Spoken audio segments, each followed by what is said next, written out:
आप देख रहे हैं डीकेबी न्यूज़ जनता की आवाज़ में। डॉक्टर करणपाल सिंह लखनऊ विश्वविद्यालय आयोजित कार्यक्रम में पूर्व कैबिनेट मंत्री सुरेश राणा जी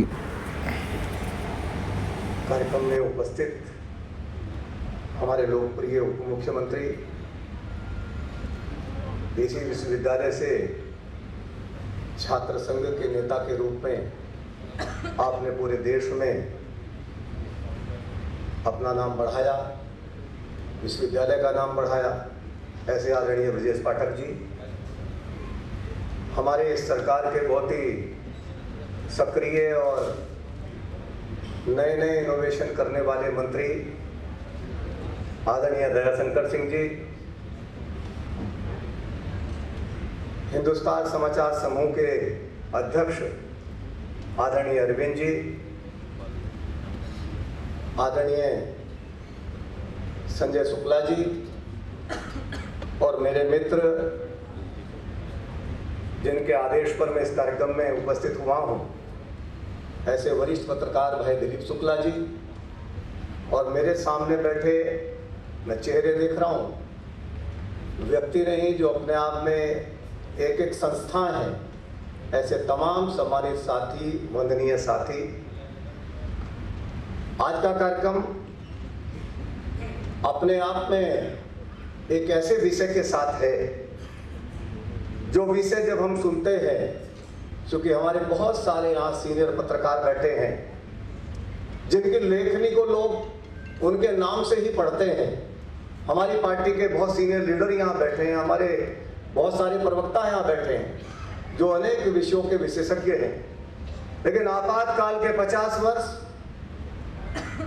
जब ये वाक्य हम सुनते हैं तो कहीं ना कहीं हमें लगता है, हमारे रोंगटे खड़े होते हैं कि ये वो घिनौना अध्याय, ये वो घिनौना चैप्टर जिसकी चर्चा आज भी, और कई बार लगता हो कि 50 साल हुए हैं तो 50 साल के बाद भी इस कार्यक्रम को हम लोग करते हैं, तो मुझे लगता है कि हमारे लोकतंत्र जो सेनानियां बैठे हैं उनका अभिनंदन करने का हमें अवसर मिलता है, और साथ ही जो नई पीढ़ी हमारी है, जो हमारे युवा हैं, उन युवाओं के संज्ञान में भी ये विषय जाता है कि कैसे अत्याचार बर्दाश्त करके भी इस लोकतंत्र को बचाने का काम हमारे लोकतंत्र सेनानियों ने किया, ये भी हमें हमारी जानकारी में आता है। हम सब जानते हैं कि कैसे सत्ता के सुख के लिए, कैसे अपनी मीमांसा के लिए, कैसे अपने आप को स्थापित करने के लिए, अपने आप को बचाने के लिए इस देश के ऊपर आपातकाल को थोपा गया।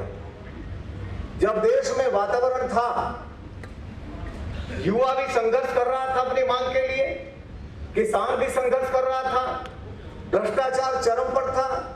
1971 में जब इंदिरा गांधी जी जीत करके आई और लगातार पूरे देश में एक मूवमेंट खड़ा हुआ, और मैं कह सकता हूं कि जेपी के नेतृत्व में, वो चाहे बिहार हो चाहे गुजरात हो, पूरे देश में जब मूवमेंट खड़ा हुआ तो एक घबराहट भी थी सरकार के अंदर कि विद्यार्थी अपनी बातें कर रहा है, भ्रष्टाचार के खिलाफ पूरे देश में आवाज उठ रही है, तो धीरे धीरे वो सरकार के कानों तक आवाज पहुंचने लगी।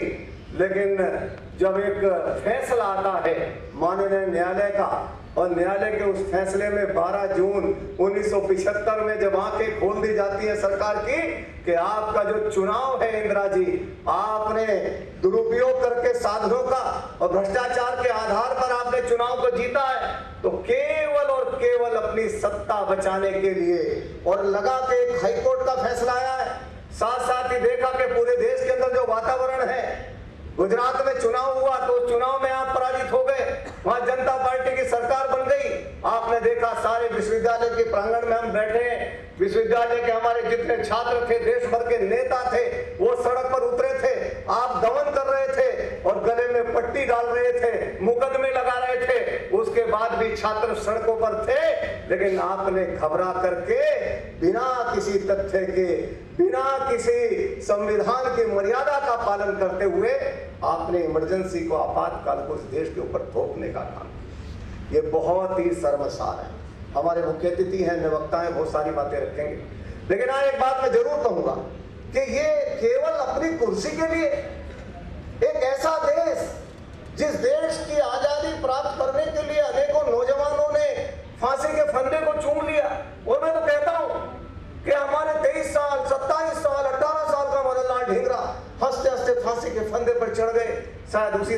कवि ने लिखा होगा, खून जितना था बहाया वतन के वास्ते, खून जितना था बहाया वतन के वास्ते, एक कतरा भी ना रखा अपने तन के वास्ते।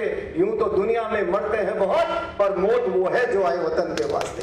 ऐसे क्रांतिकारियों ने देश को आजाद कराया और आप सत्ता की लोलुपता में आप इस हद तक चले गए।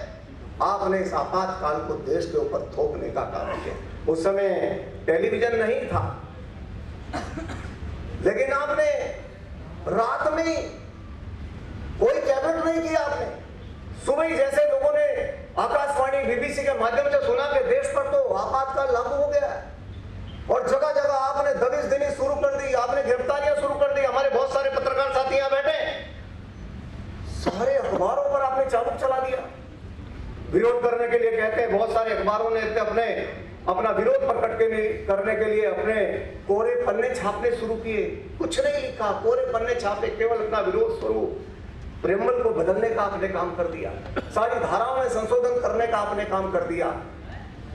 लेकिन मैं कह सकता हूं कि जब हम लोग आजाद हुए थे, हम लोकतंत्र की लड़ाई लड़ रहे थे, आजादी की लड़ाई लड़ रहे थे, उस समय शायद चर्चिल ने टिप्पणी की थी, और उस टिप्पणी का जवाब, और टिप्पणी में जो बोल दिया था कि कैसे लोकतंत्र को संभालेंगे, लेकिन उस टिप्पणी का जवाब यदि चर्चिल जैसे व्यक्ति को देने का काम किया तो देश के नौजवानों ने किया, राष्ट्रीय स्वयंसेवक संघ ने किया, और तमाम चाहे एबीपी या सारे संगठनों ने किया कि हम लोकतंत्र बनाना भी जानते हैं और हम लोकतंत्र को बचाना भी जानते हैं। अपनी जान को देकर के लोकतंत्र को बचाने का काम किया।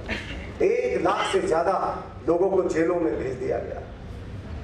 मैं विस्तार में नहीं जाना चाहता। एक हमारे प्रचारक एक बार हमारे घर पर मुझे सौभाग्य मिला उनके आने का, तीरथ राज कपूर जी।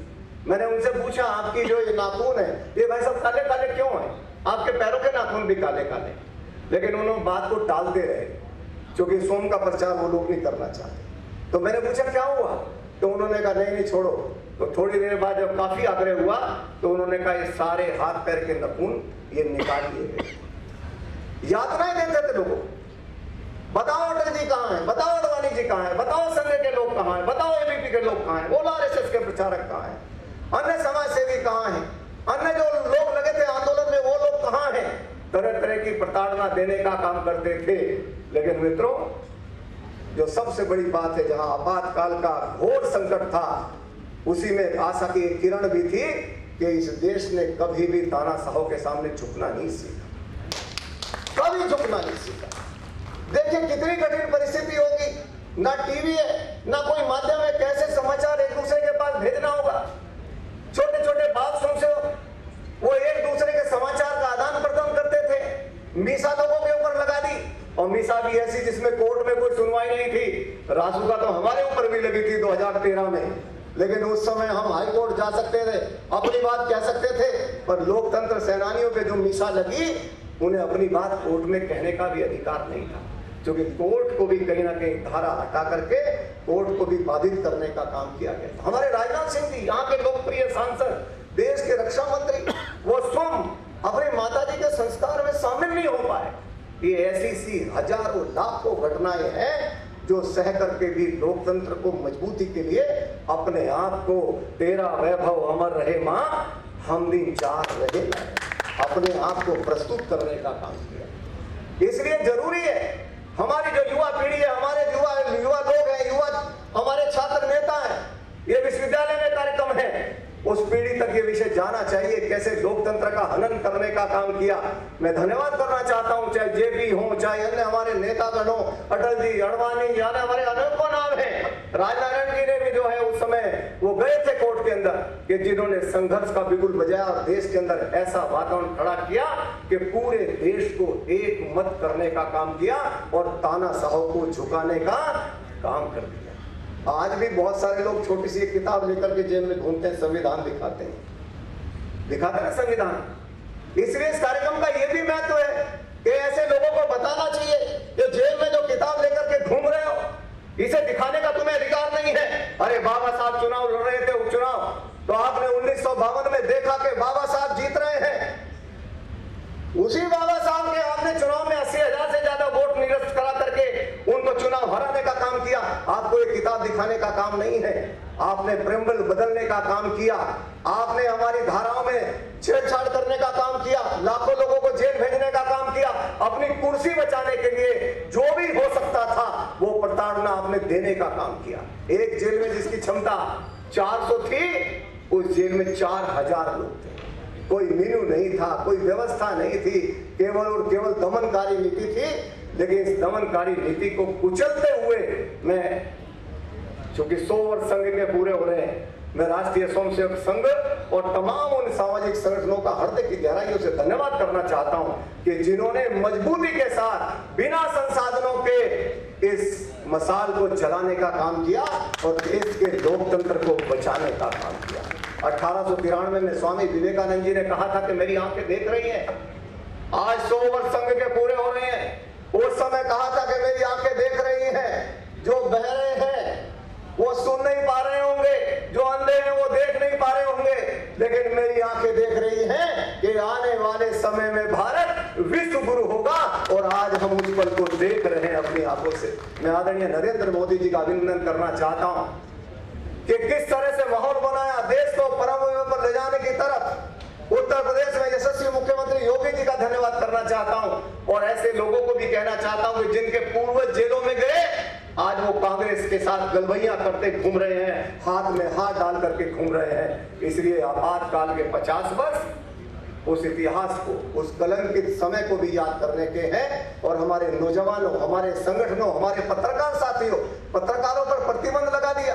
1000 से ज्यादा पत्रकार, बड़े संवाददाता जेल भेज दिए, लेकिन वो फिर भी दबे नहीं। आप कल्पना करिए कि बड़ी बड़ी मशीनों पे जहां काम होता था, फिर काम होने लगा कि रात को आवाज ना आ जाए, धीरे से हाथ की मशीनों से काम करते थे, प्रिंटिंग करते थे। फिर संघ के कार्यकर्ता, एबीपी के कार्यकर्ता, सामाजिक संगठनों के कार्यकर्ता रात रात वो पत्र वितरित करते थे। जो मिसा में बंद है उसके लिए व्यवस्था उसके घर की करना। बहुत सारी कहानी तो ऐसी होती है, बेटी की शादी तय हो गई और वो मिसा में बंद है तो समाज के लोगों ने इकट्ठा होकर कहा चिंता की कोई बात नहीं है, समाज आपके साथ खड़ा है। ऐसे लोगों के अभिनंदन का भी समय है। मैं आपका अभिनंदन करता हुआ और युवा पीढ़ी से आह्वान करता हुआ, चूंकि समय की प्रतिबद्धता है, युवा पीढ़ी से आह्वान करता हुआ कि आप पहचानिए उन तमाम लोगों को जिन्होंने लोकतंत्र के खिलाफ एक षड्यंत्र करने का काम किया, जिसने भारत की छवि को धूमिल करने का काम किया। वो अलग बात है कि आज भी वो दुनिया के किसी देश में जाते हैं तो भारत की छवि को धूमिल करने का काम करते हैं। और इस मंच से मैं एक भी मांग करना चाहता हूं कि ऐसे लोगों को देश से माफी मांगनी चाहिए। और यदि वो कहते कि अपराध मेरा नहीं है, मेरे पूर्वजों का अपराध है, तो कम से कम अपने लिए नहीं, उन्हें पूर्वजों के नाम पर ही देश से माफी मांगनी चाहिए, क्योंकि उन्होंने बहुत सारे लोगों का हनन किया। मैं इतने सुंदर कार्यक्रम में इतने बड़े, इतने वरिष्ठ चेहरे यहाँ हैं, आप सबका अभिनंदन करते हुए विस्तार तक जाने का समय नहीं था। हमारे बहुत सारे शानदार वक्ता यहाँ मौजूद हैं। आपका हृदय की गहराइयों से अभिनंदन करते हुए और देश मजबूती के साथ ऐसे ही दुनिया में अपनी पहचान बढ़ाते हुए आगे बढ़ता रहेगा, कुशल नेतृत्व के हाथों में। अभिनंदन करते अपनी वाणी को विराम देता हूँ। बहुत बहुत धन्यवाद।